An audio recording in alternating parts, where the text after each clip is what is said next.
राम राम सभी को। किसी भी विवाह की सफलता के लिए जन्म कुंडली के 7th हाउस और 7th लॉर्ड का पाप प्रभाव से मुक्त होना और बली होना बहुत ज़्यादा ज़रूरी है। अगर 7th हाउस और 7th लॉर्ड बली है तो ये गारंटी के साथ कहा जा सकता है कि व्यक्ति का विवाह सही आयु में हो जाएगा। जब भी 7th हाउस पर गुरु का ट्रांजिट होगा, अगर व्यक्ति की विवाह की आयु है, व्यक्ति विवाह करना चाहता है, तो जब भी 7th हाउस में गुरु का ट्रांजिट होगा, 7th लॉर्ड की दशा आएगी अथवा 7th लॉर्ड की भुक्ति या अंतर आएगा, तब ऐसे में व्यक्ति का विवाह हो जाएगा और वैवाहिक जीवन सुखमय होगा। पति पत्नी के बीच में आपस में प्रेम होगा।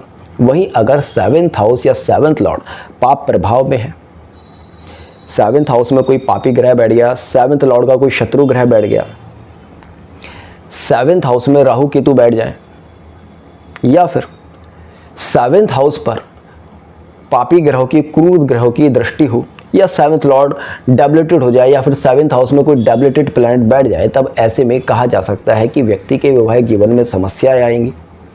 व्यक्ति का विवाह कई बार देर से हो सकता है, या विवाह अगर सही समय पर हो गया तो पति पत्नी के बीच में प्रेम की संभावना कम हो सकती है। पति पत्नी के बीच में विवाद बढ़ सकते हैं, उनके बीच में सेपरेशन की स्थिति पैदा हो सकती है। वर्तमान समय की अगर बात करें तो देश के करोड़ों युवकों का कहना है कि शादी से डर लगता है। माँ बाप का कहना है कि हमें अपने बच्चे की शादी करने से डर लगता है। कहीं ऐसा ना हो कि शादी करने के बाद घर में कोई निकिता या सोनम आ जाए जो कि हमें इतना प्रताड़ित करे कि सुभाष की तरह हमारे बच्चे को आत्महत्या के लिए मजबूर होना पड़े, या फिर सोनम की तरह वो हमारे बच्चे का मर्डर कर दे। और इसलिए आज के समय में कुंडली मिलान के लिए बहुत ज़्यादा क्वेरीज आती हैं, और ये अधिकांश क्वेरी आती हैं लड़के की फैमिली की तरफ से। एक समय था जब लोग अपनी लड़की का रिश्ता किसी लड़के से करने से पहले कुंडली मिलाते थे कि हमारी लड़की इस घर में जाके सुखी रहेगी या नहीं रहेगी। किंतु वर्तमान समय में लड़के के परिवार वाले लड़की की कुंडली एक एस्ट्रोलॉजर के पास लाते हैं, कहते हैं कि इस लड़की के करैक्टर के बारे में बताइएगा, इसके स्वभाव के बारे में बताइएगा कि हाँ, ये लड़की हमारे बेटे के साथ में सही से रहेगी या नहीं रहेगी, हमारे परिवार में किसी प्रकार के कष्ट का कारण तो नहीं बनेगी। क्योंकि समाज में विवाह को लेकर बहुत ज़्यादा डर व्याप्त हो चुका है। जिस तरह के केसेस रिसेंटली देखने के लिए मिले हैं, उससे समाज में एक बहुत बड़ा संशय पैदा हो गया है, एक बहुत बड़ा डर पैदा हो गया है विवाह को लेकर। लोग विवाह करने से बचना चाह रहे हैं। कहीं ऐसा ना हो कि विवाह तो सुख के लिए किया जाए और ये हमारे जी का जंजाल बन जाए। आपने हाल फिलहाल में सोनम और राजा रघुवंशी केस के बारे में सुना होगा, जहां पर कि लड़की ने अपने पति का मर्डर करा दिया, ऐसी लड़की पर आरोप है। आज मैं टाइम्स नाउ नव भारत चैनल देख रहा था, जहां पर कि सोनम और राजा रघुवंशी की कुंडली के ऊपर बात हो रही थी। कुछ ज्योतिषाचार्यों ने, जिन्होंने भी इनकी जन्म कुंडली मिलाई होगी, उनसे जब न्यूज़ चैनल वालों ने बात की तो उन्होंने इनकी कुंडली दी। तो आज के इस वीडियो में हम सोनम और राजा रघुवंशी की जन्म कुंडली का विश्लेषण करने का प्रयास करेंगे। बात करेंगे कि राजा की कुंडली में ऐसे कौन से योग थे जिस कारण कि उसको एक ऐसी पत्नी मिली, एक ऐसी लड़की से विवाह हुआ जो कि उसका काल बन गई, और सोनम की कुंडली में ऐसे कौन से योग थे कि वो लड़की कुछ दिन भी अपने पति के साथ में नहीं बिता पाई। आप ये जो कुंडली देख रहे हैं, ये टाइम्स नाउ नव भारत से ली गई कुंडली है। टाइम्स नाउ नव भारत ने ये क्लेम किया है कि ये सोनम की असली कुंडली है। अब इतना बड़ा न्यूज़ चैनल है तो हम विश्वास कर सकते हैं कि इन्होंने सोनम और राजा की कुंडली मिलाने वाले एस्ट्रोलॉजर से बात की होगी और उसी से बड़ी डिटेल्स ली होंगी। तो ये सोनम की कुंडली टाइम्स नाउ नव भारत ने बताई है और ये राजा रघुवंशी की कुंडली बताई है। अब हम अगर बात करें सबसे पहले राजा रघुवंशी की कुंडली की, तो सबसे पहले हमें देखना होगा कि इस कुंडली में क्या ऐसी पत्नी मिलने के योग हैं जो कि उसके लिए काल बन जाए। तो जैसे कि मैंने कहा कि जन्म कुंडली का सप्तम भाव और सप्तमेशी यह बताता है कि आपका वैवाहिक जीवन कैसा होगा, आपका जीवन साथी कैसा होगा। क्योंकि जन्म कुंडली का 7th हाउस हमारे स्पाउस का, हमारे लाइफ पार्टनर का भाव है। 7th हाउस और 7th लॉर्ड पर जिस तरह के प्रभाव होंगे वैसा ही हमारा जीवन साथी होगा। और साथ ही साथ किसी पुरुष की कुंडली में शुक्र पत्नी कारक ग्रह है, आप यहाँ पर ये गलती कभी भी मत कीजिएगा कि आपने देखा कि 7th हाउस बहुत अच्छा है, 7th लॉर्ड बहुत अच्छा है किसी पुरुष की कुंडली में, और आपने शुक्र का विश्लेषण नहीं किया। आपने शुक्र का विश्लेषण नहीं किया, 7th हाउस 7th लॉर्ड का विश्लेषण कर दिया और उसके बाद आपने ये प्रेडिक्शन दे दिया कि वैवाहिक जीवन अच्छा चलेगा, तो ये संभव नहीं है, क्योंकि शुक्र पत्नी है। 7th हाउस तो क्या है ना, आपके स्पाउस के कैरेक्टरिस्टिक्स दिखाएगा, किंतु पत्नी कौन है, वो तो शुक्र है। जो फाइनल कॉन्क्लूजन आएगा, जो फाइनल किसी भी एस्ट्रोलॉजर का डिसीजन होगा, वो शुक्र के विश्लेषण के बाद ही होगा, क्योंकि शुक्र ही पत्नी है। तो इस कुंडली में अगर हम देखते हैं तो 7th हाउस में मार्स बैठा है और जुपिटर बैठा है। बहुत सारे लोग कहेंगे कि सप्तमेश सप्तम भाव में बैठा है और सप्तम भाव में गुरु भी बैठे हैं, तब ऐसे में वैवाहिक जीवन बहुत अच्छा रहना चाहिए। सप्तम भाव और सप्तमेश अगर बली है तो वैवाहिक जीवन अच्छा होता है, ये मैंने भी आपसे कहा है। किंतु मैंने कहा कि आपको शुक्र को एक बार देखना बहुत ज़रूरी है। शुक्र अगर आप देखेंगे तो इस कुंडली में स्वयं राशि है, राहु के प्रभाव में है, सूर्य के प्रभाव में है। जब भी आप देखेंगे किसी कुंडली में, पुरुष की कुंडली में शुक्र और राहु का कंजंक्शन होगा, पहले भी कई वीडियोस में मैं कह चुका हूं, तब ऐसे में ऐसे व्यक्ति को जो पत्नी मिलती है वो एक्स्ट्रा ऑर्डिनरी इंटेलिजेंस वाली मिलती है कई बार, और बहुत ही अपोजिट नेचर वाली मिलती है। ऐसी नेचर वाली जो कि बहुत ज़्यादा ग्रीडी हो सकती है, क्योंकि शुक्र क्या है, पत्नी है, और राहु क्या है, ग्रीडीनेस, अर्थात पत्नी के अंदर ग्रीडीनेस होगी। और यहाँ पर सूर्य भी बैठे हैं। सूर्य के बैठने का मतलब है अर्थात ऑर्डर चलाने वाली होगी, अपनी मनमर्जी करने वाली होगी। अब आप देखेंगे शुक्र के ऊपर एक नीच ग्रह का प्रभाव है जो कि सूर्य है और राहु है। अगर आप इसको देखेंगे तो शुक्र, राहु और सूर्य का योग बना। शुक्र हो गया पत्नी, राहु क्या है, राहु दूषित मानसिक विचारधारा, और सूर्य यहां पर नीच है, अर्थात एक नीच प्रभाव और दूषित मानसिक विचारधारा की पत्नी इस जातक को मिलना निश्चित है। साथ ही साथ आप देखेंगे यहां पर पंचम भाव जो कि प्रेम का भाव होता है, प्रेम के भाव में आप देखेंगे बुध और चंद्र का योग है। बुध यहां पर उच्च का है किंतु चंद्र के साथ में बैठा है। नाड़ी ज्योतिष कहती है कि जब भी किसी जातक की कुंडली के किसी भी भाव में बुध और चंद्र का योग बनता है तो यह योग कलंक योग होता है। उस भाव से संबंधित कहीं ना कहीं आपको किसी ना किसी प्रकार का कलंक या बदनामी देता है। पंचम भाव प्रेम का भाव है, अट्रैक्शन का भाव है।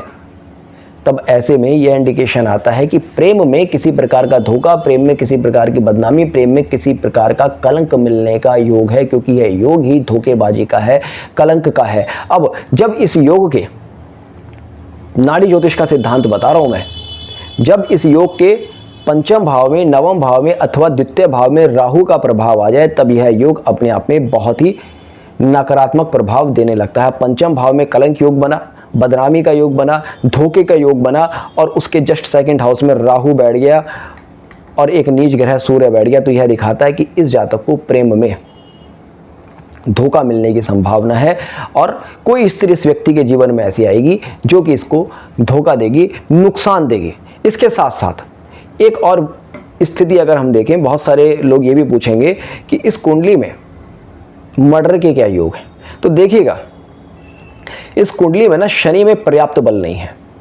शनि को ज्योतिष में आयु का कारक ग्रह माना गया है। आप देखेंगे शनि यहाँ पर वक्री हो गया, अपनी ही राशि में बैठकर केंद्र में वक्री हो गया। शनि के 2-12 में कोई ग्रह नहीं है, तो ऐसे में व्यक्ति की आयु यहाँ पर कमज़ोर हो जाती है, जिस वजह से ये कहा जा सकता है कि इस व्यक्ति की आयु बहुत ज़्यादा नहीं है। अब यहाँ पर अगर हम ओवरऑल देखें, अगर ये बर्थ डिटेल सही है, तो अगर ओवरऑल देखें तो यहाँ पर उतने भी खराब योग नहीं है कि हम ये कह सकें कि राजा की कुंडली में मर्डर के योग हैं, या राजा को किसी ऐसी लड़की का साथ मिल सकता है जो कि इसका मर्डर कर सकती है। यहाँ पर ये दिखता है कि पत्नी की विचारधारा बहुत अच्छी नहीं होगी, पत्नी मानसिक विचारधारा में बहुत खराब होगी, और पत्नी या प्रेम के द्वारा इस व्यक्ति को धोखा मिलेगा। अब अगर हम सोनम की कुंडली देखते हैं तो ये स्थितियाँ बहुत क्लियर होती हैं कि क्यों इस व्यक्ति के साथ ऐसा धोखा हुआ। इसका जो पूरी की पूरी मिस्ट्री छिपी है ना, वो सोनम की कुंडली में छुपी है। आप देखिएगा सोनम की कुंडली के सप्तम भाव में मंगल बैठे हैं, जो कि नीच के होकर बैठे हैं। सप्तम भाव पूरी तरह से डिस्ट्रॉय हो गया। आप किसी भी ऐसे व्यक्ति की कुंडली उठाकर देखिएगा जिस व्यक्ति के सप्तम भाव में कोई नीच ग्रह बैठा हो, ऐसे व्यक्ति का वैवाहिक जीवन अच्छा होगा ही नहीं। ऐसे व्यक्ति का अपने वैवाहिक जीवन के प्रति कोई समर्पण होगा ही नहीं। इसके बाद पंचमेश अष्टम भाव में बैठ गए। पंचमेश जो प्रेम के स्वामी है वो अष्टम भाव में, अर्थात प्रेम से किसी तरह का डिटैचमेंट, क्योंकि अष्टम भाव क्या है, दुख और पीड़ा का ये भाव है। 5 और 8 का ये योग इस स्त्री को किसी तरह के अचानक धन लाभ आदि को दिखाता है। 2 चीज़ें हैं। मैं हमेशा कहता हूँ कि अष्टम भाव बहुत अच्छा होता है। जहाँ अष्टम भाव आपको बहुत अच्छा गेन कराता है, वहीं अष्टम भाव किसी न किसी तरह का मानसिक पीड़ा आदि देता है। तो 5 और 8 का संबंध बना। 5 और 8 का ये संबंध हमें दिखाता है कि इस लड़की को कहीं ना कहीं कुछ सडन गेन हो सकता है। इस व्यक्ति की कहीं ना कहीं लाइफ में कोई लॉटरी वगैरह लग सकती है। किसी तरह से इसको लाइफ में किसी तरह की आध्यात्म में, ज्योतिष में रुचि हो सकती है, तंत्र मंत्र में रुचि हो सकती है। किंतु पंचमेश अष्टम भाव में बैठना ये भी दिखाता है कि इस व्यक्ति के अंदर, इस स्त्री के अंदर प्रेम के लिए कहीं ना कहीं निष्ठुरता है। अब देखिए, पंचम भाव शिक्षा का भाव होता है और अष्टम भाव रिसर्च का भाव होता है। इसलिए आप देखेंगे पंचम और अष्टमेश भाव का संबंध अधिकांश एस्ट्रोलॉजर्स की कुंडली में मिलेगा, डॉक्टर्स की कुंडली में मिलेगा, रिसर्चर्स की कुंडली में मिलेगा। और ये लोग कहीं ना कहीं एक ऐसे प्रोफेशन से डील कर रहे होते हैं जहाँ पर इनको निष्ठुर होना पड़ता है। प्रेम में कहीं ना कहीं कमी होती है। इसलिए 5 और 8 का योग कई चीज़ों के लिए अच्छा भी है और कई चीज़ों के लिए ख़राब है।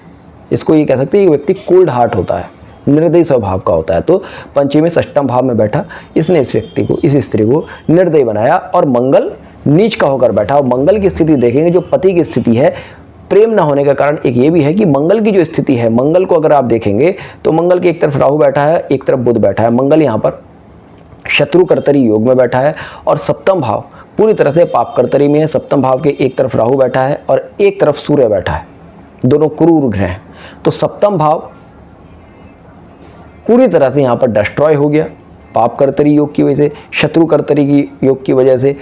और मंगल जो पति का कारक है वो नीच का हो गया। नीच का होने के साथ साथ पाप कर्तरी योग में बैठ गया, शत्रु कर्तरी योग में बैठ गया। मुझे राजा रघुवंशी की कुंडली पर मैं स्पष्ट रूप से कह देना चाहूँगा, मुझे राजा रघुवंशी की जो date of birth Times Now Navbharat में दी गई है, मुझे उस पर व्यक्तिगत रूप से संदेह है कि वहाँ पर टाइम क्या बर्थ डिटेल ही प्रॉपर करेक्ट नहीं है, क्योंकि उस कुंडली में बहुत स्ट्रांग इस तरह के योग नहीं थे कि पत्नी मर्डर कर दे। प्रेम में धोखे के योग उस कुंडली में बनते हैं।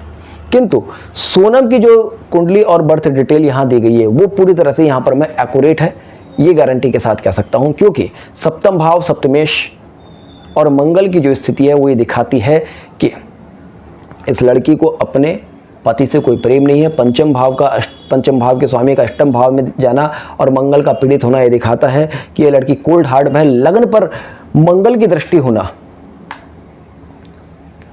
यह दिखाता है कि इस स्त्री के अंदर बहुत ज़्यादा एग्रेशन है और यह स्त्री जल्दबाजी में, एग्रेशन में कोई ना कोई गलत कदम उठा सकती है।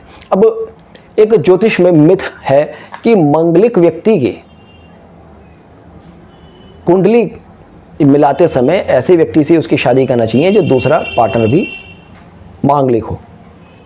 अगर कुंडली में मंगल दोष है तो एक अवधारणा है कि उसकी शादी ऐसे व्यक्ति से करते हो जिसकी कुंडली में मंगल दोष है, तो वहाँ पर शादी सक्सेसफुल हो जाती है। अब जैसे मैं टाइम नाउ भारत में देख रहा था कि सोनम ने शायद इसलिए मर्डर कर दिया कि उसको किसी और से प्रेम था और उसको किसी ने ये बताया कि आप एक और शादी कर लो, अब उससे, इसलिए इसने राजा से शादी कर ली और फिर पीछा छुड़ाने के लिए मर्डर कर दिया। ऐसी कुछ स्टोरीज चल रही हैं। अब कितनी स्टोरी सही है कितनी गलत है तो माननीय न्यायालय निर्धारित करेगा। तो ये एक पूरी तरह से एक गलत अवधारणा है कुंडली मिलान में कि अगर आपकी कुंडली में मंगल दोष है, आपका मंगल 1 4 7 8 12 में बैठा है, तो आपकी शादी ऐसे ही व्यक्ति से कर दी जाए जिसका मंगल 1 4 7 8 12 में बैठा है। क्योंकि अगर देखेंगे तो दोनों के मंगल सप्तम भाव में बैठे हैं। अगर राजा की कुंडली बिल्कुल सही भी है। हालांकि मुझे एक और स्रोत से, एक और व्यक्ति से राजा की कुंडली मिली जो कि इंदौर के ही हैं। वो कुंडली मुझे बहुत ज़्यादा एक्यूरेट दिखती है। अगर आप लोग कहेंगे तो मैं उस कुंडली का विश्लेषण ज़रूर अगली वीडियो में करूंगा। वो कुंडली मुझे पूरी तरह से एक्यूरेट दिखती है। मैंने उसकी दशा गोचर आदि का देखा। उस कुंडली में वर्तमान में डेथ के योग भी बनते हैं, सभी कुछ बहुत एक्यूरेटली बनता है। मेरे बहुत सारे व्यूअर्स ने, कुछ लोगों ने मुझे व्हाट्सएप पर मैसेज करके इन दोनों कुंडलियों को विश्लेषण के लिए कहा था। तो इस कुंडली में अगर मैं राजा की कुंडली की बात करूं तो टाइम्स नाउ ऑफ भारत बहुत बड़ा न्यूज़ चैनल है, तो मैं मानकर चलता हूं कि उन्होंने सही कुंडली देने की कोशिश की होगी, किंतु मेरा इसमें डाउट है, क्योंकि इस कुंडली में वर्तमान में जो गोचर और दशा है वो डेथ को इंडिकेट नहीं करते। हालांकि जो दूसरी कुंडली मेरे पास किसी दूसरे सोर्स से आई है, जो इंदौर के ही एक एस्ट्रोलॉजर है और 6 एस्ट्रोलॉजर हैं, उनके सोर्स से जो मेरे पास कुंडली आई है वो काफ़ी मुझे एक्यूरेट दिखती है। पूरी तरह से वो एक्यूरेट दिखती है, क्योंकि वर्तमान में उसमें डेथ के योग हैं। वैवाहिक जीवन में बड़ी असफलता के योग हैं, क्योंकि यहाँ पर जिस तरह से गुरु बैठे हैं और मंगल बैठे हैं, देखिएगा एक मृदुला त्रिवेदी जी की पुस्तकों में एक योग मिलता है कि अगर मंगल गुरु केंद्र स्थान में बैठे तो ऐसे में वैवाहिक जीवन बहुत अच्छा नहीं होता है। तो यहाँ पर ये योग लगता है कि चलिए मान लिया वैवाहिक जीवन अच्छा नहीं होगा। पंचम भाव में जिस तरह का ये योग बन रहा है, ये दिखाता है कि प्रेम में बदनामी मिलेगी, प्रेम में सफलता नहीं मिलेगी। शुक्र के ऊपर जिस तरह से राहु और सूर्य के प्रभाव हैं, नीच के सूर्य के प्रभाव हैं, वो दिखाता है कि पत्नी का नेचर बिहेवियर बहुत अच्छा नहीं होगा। जिस तरह से शनि का प्रभाव है, पत्नी बहुत ज़्यादा स्वार्थी होगी, पैसे की भूखी होगी, ये सारी की सारी स्थिति दिखाती है। किंतु फिर भी मैं ये कहना चाहूँगा कि पूरी तरह से मैं श्योर नहीं हूँ कि यहाँ पर पूरी तरह से मर्डर के योग हैं। तो बाकी डिसीज़न मैं आप लोगों के ऊपर छोड़ता हूँ, क्योंकि मैं टाइम्स नाउ ऑफ भारत पर तो कोई सवाल उठा नहीं सकता। आप भी अपने विचारों से इस कुंडली का विश्लेषण कीजिएगा। अगर आपको दिखता है तो ठीक है, नहीं दिखता तो कोई बात नहीं। मेरा काम था कुछ सूत्र आपके साथ शेयर करने, जैसे कि सप्तम भाव और सप्तमेश पाप प्रभाव में पीड़ित हों, जो कि हमें सोनम की कुंडली में बहुत स्पष्ट रूप से दिखते हैं कि इस लड़की ने क्यों ऐसा कदम उठाया होगा, या क्यों इसने अपने वैवाहिक जीवन को अपने हाथों से ही खराब करने का प्रयास किया होगा। तो होपफुली आपको आज की वीडियो पसंद आई होगी। तो जुटेगा अष्ट सूत्र के साथ, मिलते हैं नेक्स्ट वीडियो में। तब तक के लिए जय हिंद, जय भारत।